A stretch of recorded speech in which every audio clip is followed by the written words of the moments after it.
Olá, meus amigos.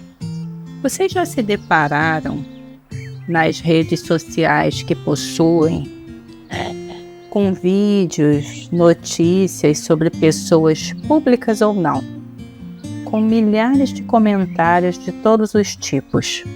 Aqueles que deixam palavras de carinho e apoio, outros querem ensinar como fazer melhor, outros criticando de uma forma que até a gente que não está envolvido na situação se sente mal. O fato é que cada um nesse momento oferece aquilo que tem dentro de si, do seu mundo particular, com suas próprias lentes e julgamentos. Eu sou a Ana Luísa Dornelles, colaboradora do CI, e no podcast Perfume de Rosa de hoje, nós vamos refletir um pouco sobre os julgamentos de cada dia, que não somente os outros, mas nós também fazemos, né? De acordo com o dicionário, a palavra julgamento se refere ao direito, como a sentença de um juiz ou tribunal, uma decisão resultante de uma disputa judicial. Trata-se também de uma apreciação crítica, opinião, favorável ou não, sobre alguém ou algo, um juízo, um parecer. Conceituado como o ato de avaliar, analisar e decidir, com base em fatos, provas e argumentos, resultando em uma opinião ou, no sentido jurídico, uma sentença em um tribunal, que encerra um processo aplicando a lei, para absolver ou condenar. Esse conceito ele abrange também a esfera legal, que é a decisão judicial, psicológica, formação de opinião ou discernimento, e religiosa, ou seja, o juízo divino, sendo fundamental para a redução de conflitos e formação de juízos de valor, seja em um tribunal ou no dia a dia. Bem, se a gente for fazer um apanhado geral, né, o julgamento ele se refere a uma opinião baseada na análise de fatos, argumentos e provas. E aí, isso me faz lembrar da parábola da mulher adúltera, descrita lá no livro de João, capítulo 8, versículos de 1 a 11, em que escribas e fariseus eles conduzem uma mulher flagrada em adultério até Jesus e o questionam sobre o que ele tinha a dizer sobre a situação dela, visto que pela lei de Moisés, como ela havia sido pega em flagrante, deveria ser apedrejada. E aí eu vou fazer um parêntese.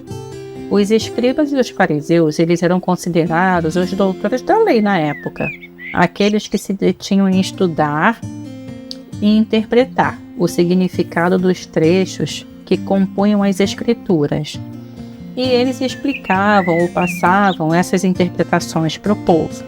Logo, como Jesus estava trazendo vida às escrituras, e agia de forma independente da vontade desses encarnados, mas fazendo a vontade de Deus, ele incomodava muito. Então, essa foi mais uma forma de testar Jesus. E aí eu vou fechar os parênteses. Esse parêntese, aliás. E aí, Jesus, então, né, diante daquele questionamento, ele se curva e começa a escrever na terra com o dedo.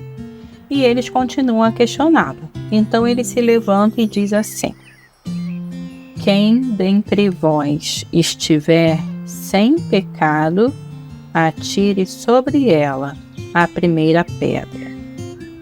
Dá vontade de pensar assim nessa questão dos vídeos que eu comentei no início, né? Quem dentre vós nunca participou, pensou ou esteve nessa situação, faça o primeiro comentário, né? Coloque seu primeiro like nessa situação ruim que está sendo vista, que está sendo lida, né? E aí ele se inclinou novamente e continuou a escrever. Aqueles que ouviram começaram a sair um por um, a começar pelos mais velhos. E aí eu vou abrir um outro parêntese para essa questão do ouvir. porque aqui não significa só o ouvir do ouvido. Significa que eles escutaram, eles foram afetados pela fala de Jesus, eles se autoavaliaram, julgaram, analisaram e agiram de acordo com a consciência deles, né? Jesus, ele não só falou, ele levou cada um a fazer uma reflexão sobre si mesmo naquele momento. E aqueles que são mais velhos, dá para se perceber e entender que viveram mais tempo, tiveram mais oportunidades de errar, de acertar e corrigir a rota, né? E aí eu fecho parênteses. E aí nessa reflexão também, né, a gente pode pensar, né, tentar ouvir um pouco do que Jesus traz para nós quando a gente vê uma situação e a gente lê aqueles comentários que incomodam tanto, né? Será que isso é necessário? Que julgamento é esse que eu também estou fazendo sobre essas circunstâncias? E aí Jesus ainda vem mais, né? Quando ele se levanta novamente, ele se vê sozinho com a mulher adúltera. E aí o que ele diz? Ele fala para ela: levanta, mulher do Jobe. Ou então levanta, sua adúltera. Levanta, sua condenada. Ele diz isso, gente? Claro que não. Ele dá mais uma aula pra gente. Quando ele pergunta para ela: onde estão todos? Pois nenhum deles havia condenado. E ela diz: ninguém me condenou, Senhor. E ele ainda responde: se ninguém te condenou, nem eu te condeno. E aí ele lança a semente da mudança de rota para essa mulher. Ele vira para ela e fala: vai, e a partir de agora, não peques mais. Ou seja, eu não sei o que aconteceu para você estar nessa situação, mas não sou eu a te julgar e condenar. Arrependa-se, mude de conduta e siga seu processo de reparação. Para essa mulher, Jesus foi a luz da mudança. Mas e para aquele povo que estava pronto para o apedrejamento, para os comentários maliciosos, nas situações em que vivenciam lá na rede social, que a gente está falando disso, né? E a gente está usando a parábola para poder fazer uma analogia.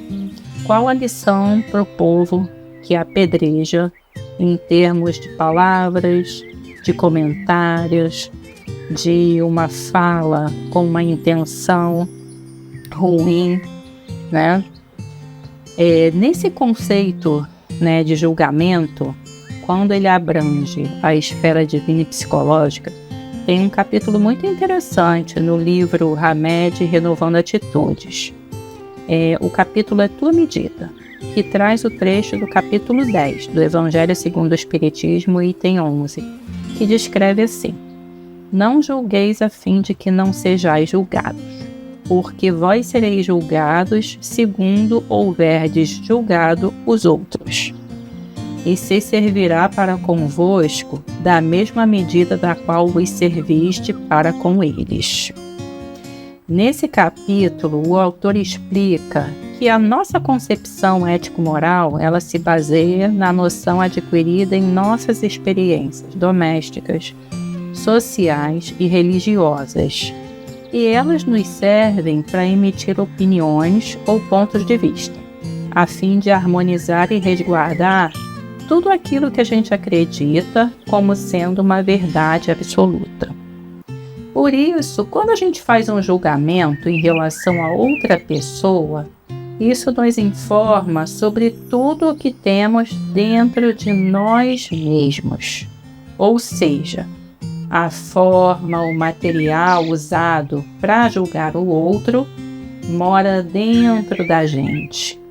Sabe aquela máxima que diz assim: quando Pedro fala de Paulo, sei mais sobre Pedro do que sobre Paulo? É exatamente isso.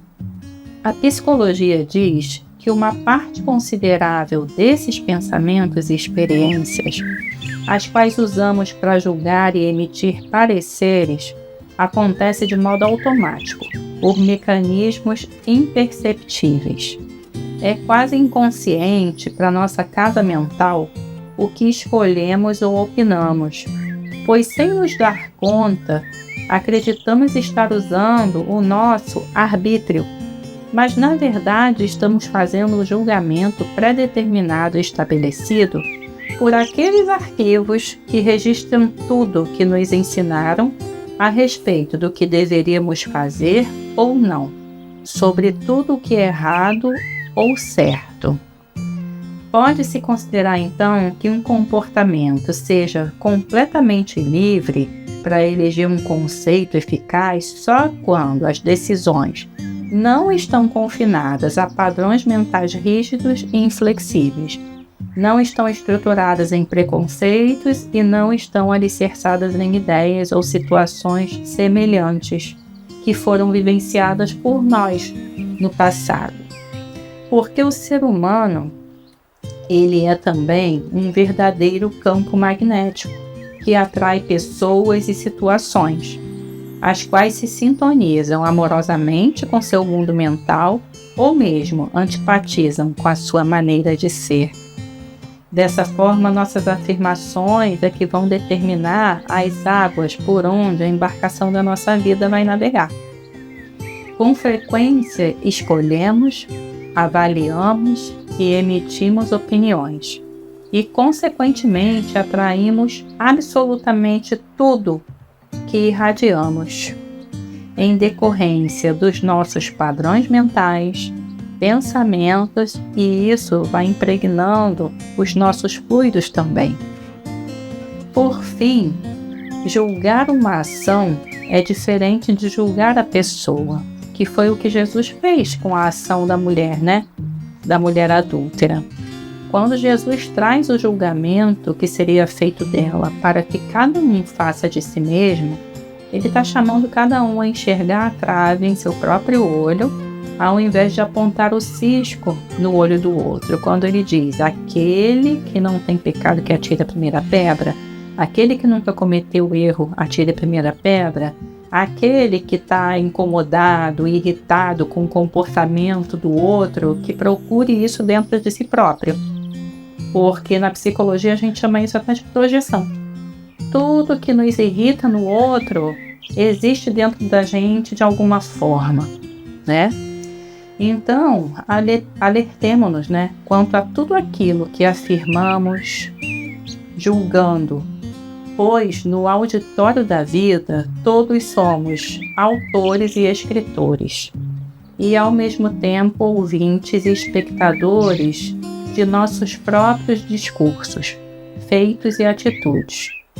Que observemos nossos pesos e medidas para que não venhamos a sofrer nenhum constrangimento pela conduta infeliz que a gente adota na vida, em formas de censura, condenações diversas, que possamos escolher melhor para onde nossa embarcação da vida vai navegar. Sempre com Jesus no nosso leme e sendo o nosso farol de conduta. Que esse delicioso perfume de rosa chegue até você nesse momento. Muita paz e até o nosso próximo podcast. Um feliz 2026 para todos nós.